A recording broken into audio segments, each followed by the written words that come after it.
théorème, la troisième étape de cette connaissance, qui est à la recherche de détermination conceptuelle, est représentée par le passage du particulier à l'individuel. Celui-ci forme le contenu du théorème. Ce qu'il s'agit donc d'examiner ici, c'est la précision se rapportant à elle-même, les différences inhérentes à l'objet même et les rapports réciproques des diverses précisions. La définition ne contient qu'une précision, la division, classification, contient une précision en opposition avec d'autres. Dans l'individualisation, l'objet se trouve rentré en lui-même. Si la définition ne connaît que le concept général, il en est autrement des théorèmes où l'objet est au contraire connu, tel qu'il est dans la réalité, dans les conditions et les formes de son existence réelle. Aussi bien représente-t-il associé à la définition l'idée qui est l'unité du concept et de sa réalité. Mais la connaissance dont nous nous occupons ici, et qui est encore tâtonnante, ne parvient pas à ce résultat, parce que la réalité chez elle ne découle pas du concept, ce qui lui cache le fait de la dépendance de la réalité par rapport au concept, et par conséquent l'unité des deux. Or, d'après la détermination que nous avons indiquée, le théorème représente le côté vraiment synthétique de l'objet, puisque les rapports entre ces précisions sont des rapports nécessaires, c'est-à-dire fondés sur l'identité interne du concept. Dans la définition et la classification, division, il s'agit de rapports extérieurs. On donne à ce qu'on découvre la forme du concept, mais en tant que découvert, il est seulement montré, monstriert, présenté. Dans le théorème, au contraire, il doit être démontré, démonstriert. Comme cette connaissance ne déduit pas le contenu de ces définitions et classifications, elle pourrait également se dispenser de la démonstration des rapports exprimés par les théorèmes et se contenter des données de la perception. Mais ce par quoi la connaissance diffère de la simple perception et de la représentation, c'est la forme du concept en général qu'elle imprime au contenu. C'est ce qui a lieu dans la définition et la division ou classification. Mais comme le contenu du théorème résulte de l'élément individuel du concept, il se compose de déterminations de réalité dont les rapports ne sont plus ceux des déterminations conceptuelles simples et immédiates. Dans l'individualité s'effectue le passage du concept à l'être autre, à la réalité, et c'est grâce à ce passage qu'il devient idée. La synthèse qui forme le contenu du théorème n'a donc plus pour se justifier la forme du concept, elle est une association de différents. L'unité qui se trouve ainsi posée a donc encore besoin d'être démontrée. Et c'est ainsi qu'il s'agit d'une connaissance pour laquelle la démonstration constitue une nécessité. Ici, on se heurte tout d'abord à une difficulté. Il s'agit en effet de pouvoir décider quelles sont les déterminations de l'objet qui doivent être acceptées dans la définition et quelles sont celles qui doivent être réservées pour le théorème. Pour cette décision, on ne peut s'appuyer sur aucun principe. Il semblerait qu'on puisse résoudre cette difficulté en décidant que ce qui appartient directement à l'objet doit faire partie de la définition, mais que quant au reste, c'est-à-dire à ce qui est média, il faut commencer par en mettre en évidence la médiateté. Mais le contenu de la définition est en général un contenu précis, et par conséquent médiatisé. Son immédiateté n'est que subjective, en ce sens que le sujet adopte un commencement arbitraire et confère à un objet le rôle d'une présupposition. Comme il s'agit là d'un objet concret en soi, et qui doit lui aussi être soumis à la classification, on se trouve en présence d'un grand nombre de déterminations qui sont par leur nature médiates, mais sont acceptées comme immédiates et indémontrées, non en vertu d'un principe, mais par une décision subjective. Même chez Euclide, qui a toujours été considéré comme un maître dans cette branche synthétique de la connaissance, on trouve sous le nom d'un axiome une affirmation relative aux lignes parallèles, qu'on a considérée comme ayant besoin d'une démonstration, et l'on a cherché à combler cette lacune de différentes manières. Dans d'autres propositions encore, on a cru trouver des affirmations qui ne devraient pas être acceptées telles quelles, sans démonstration. En ce qui concerne l'axiome des lignes parallèles, on peut faire observer qu'on y retrouve le véritable sens de l'enseignement d'Euclide, qui connaissait bien exactement les éléments et la nature de sa science. Il aurait fallu faire la démonstration de cet axiome, en partant du concept des lignes parallèles.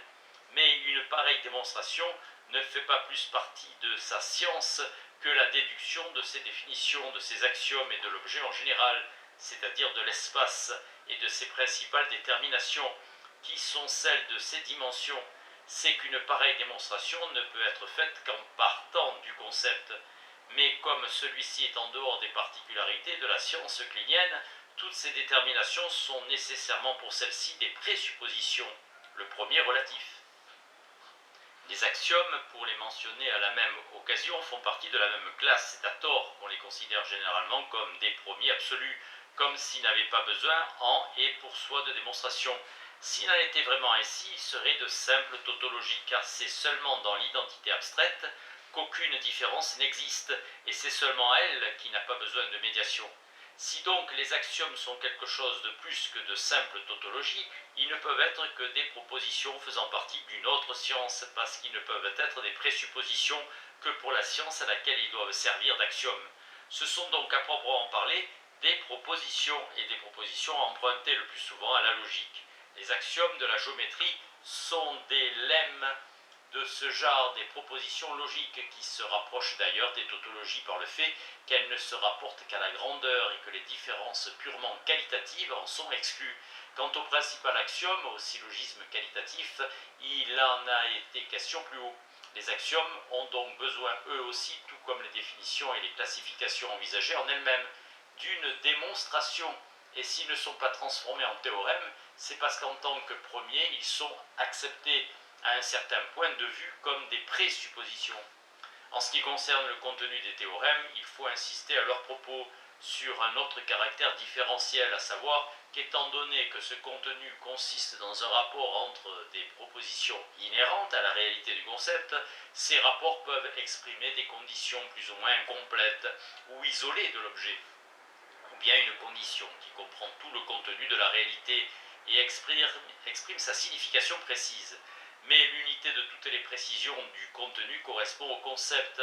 Une proposition qui la contient devient donc à son tour une définition, mais cette définition exprime le concept non seulement en tant qu'il est accepté d'une façon immédiate, mais aussi en tant qu'il est pleinement développé, c'est-à-dire avec toutes les différences de ses composantes, ou pour nous exprimer autrement, dans son être là, complet. C'est dans l'idée que ces deux aspects se trouvent réunis.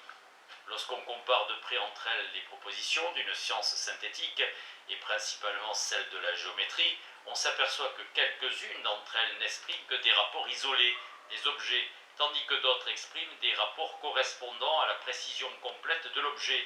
C'est envisager les choses superficiellement que d'attribuer une valeur égale à toutes les propositions, parce que chacune d'elles exprimerait une vérité, et que toutes jouent un rôle également essentiel dans la marche formelle, dans l'ensemble de la démonstration.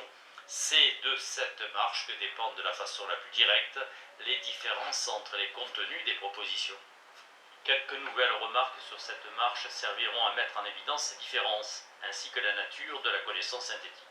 Et tout d'abord en ce qui concerne les géométries euclidiennes, qui en tant que représentative de la méthode synthétique dont elle offre le modèle le plus parfait, doit servir d'exemple. On a toujours vanté l'ordre dans lequel y sont rangées les propositions, et grâce auquel tout ce qui a servi à la construction et à la démonstration de chaque proposition a déjà été démontré au préalable. Mais ceci n'intéresse que la séquence formelle. Quelle qu'en soit l'importance, il ne s'agit toujours que de la disposition extérieure de la finalité, sans aucun rapport avec la différence essentielle qui existe entre le concept et l'idée contenant un principe supérieur, qui est celui de la nécessité de la progression. Les définitions par lesquelles on commence appréhendent l'objet sensible. On commence comme étant une donnée immédiate et le détermine d'après son genre le plus proche, d'après sa différence spécifique, qui sont également des précisions immédiates du concept, autrement dit, d'après sa généralité et sa particularité, et elles le font sans insister davantage sur les rapports qui existent entre l'une et l'autre. Aussi bien les propositions initiales ne peuvent-elles être considérées que comme les déterminations directes, déjà inhérentes aux définitions. De même, leur dépendance réciproque ne porte que sur ce général, en ce sens que les unes sont déterminées par les autres d'une façon générale. C'est ainsi que les premières propositions d'Euclide sur les triangles ont trait à la congruence. Il s'agit notamment de savoir combien de parties d'un triangle doivent être déterminées pour que toutes les autres parties de ce triangle et le triangle tout entier soient déterminées d'une façon générale. Comparer deux triangles entre eux et démontrer leur congruence par la superposition, c'est là un détour dont a besoin la méthode, qui doit se servir de la superposition sensible au lieu de l'être déterminé seulement pensé. Considérées par ailleurs en elles-mêmes, ces propositions comportent deux parties, le concept et la réalité, cette dernière pouvant être considérée à son tour comme destinée à achever l'incarnation réelle du premier. Les côtés du triangle et l'angle qu'il forme constituent déjà pour l'entendement des facteurs déterminants complets représentant déjà le triangle tout entier. Rien ne manque plus à sa détermination complète. Les deux autres angles et le troisième côté constituent des éléments que la réalité possède en trop et par lesquels elle se montre plus riche que le concept. Aussi, les propositions en question n'ont-elles pour effet que de réduire aux conditions les plus simples le triangle sensible, qui a d'ailleurs besoin de trois côtés et de trois angles.